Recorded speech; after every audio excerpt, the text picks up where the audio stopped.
All right, Chris, I've said it for years now. Every year, Butler, now at Ohio State, I say, like, how are you going to make the NCAA tournament this year?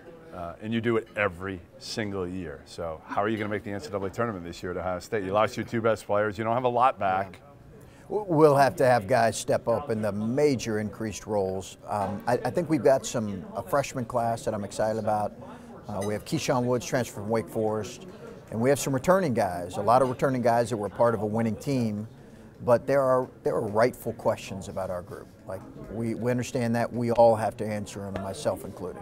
And the recruiting's obviously gone well. I know you can't talk specifically about who you've gotten in the 2019 class, but you know, how patient do Ohio State fans need to be this year with, hey, this may be a little bit of a down year, but we've got this thing going in the right direction? Most of our fans that have really followed our program for years understand that you know, our recruiting classes in the past couple of years took a little bit of hit with transfers, so we had the, you know, it affected our roster. Having said that, you know how it is. You want to win every game. You want to maximize your team's potential. I'm excited about what this group can be and new guys in expanded roles. They're excited to play expanded roles, so let's see what can happen. What's this whole ride been like for you? I mean, I remember we knew each other way back. I mean, you're a head coach at Gardner-Webb. You leave to become an assistant coach at Butler, and now you're the head coach at Ohio State going to his second year. How do you put into words what this ride's been like for you and your family? I drive to work once a week, Jeff, and say, can you believe this? You know, how lucky am I to be able to do what I love at a place like Ohio State, you know. Make a few bucks doing it. Yeah, right? yeah, sure, right? Sure, that's part of it. Sure, that's part of it. I mean, Taylor University was my dream job when I started getting coaching, and then Gardner-Webb, I was excited about being there for forever. Yeah. And I've been fortunate to work at two places in Butler and Ohio State where you're competing at the very highest level of college basketball. So I did the conference chain of command. I don't think you've seen it yet. Big Ten this morning.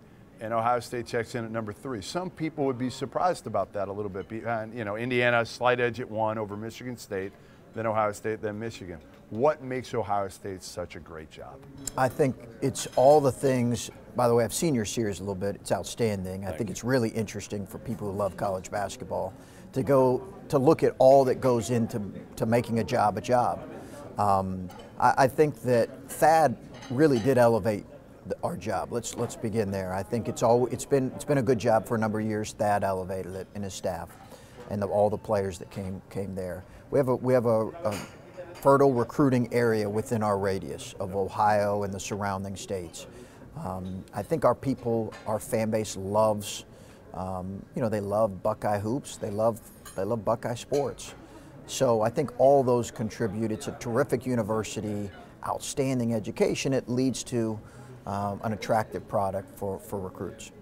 On a side note, FBI trial going on right now with 3 guys on trial affiliated with college basketball. How much are you paying attention to this, and what do you think the fallout will be? I know you don't know what's going to happen here, but let's say hypothetically these 3 guys don't end up serving prison time. They're found not guilty.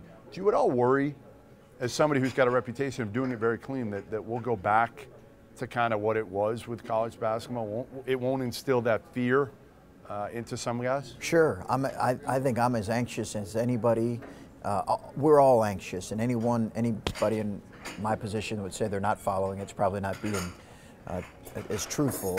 You're keeping an eye on it. Now you're following everything that's going on, not necessarily. I think the outcomes are going to be the biggest question. What is going to be the outcome from all of this litigation that's going on?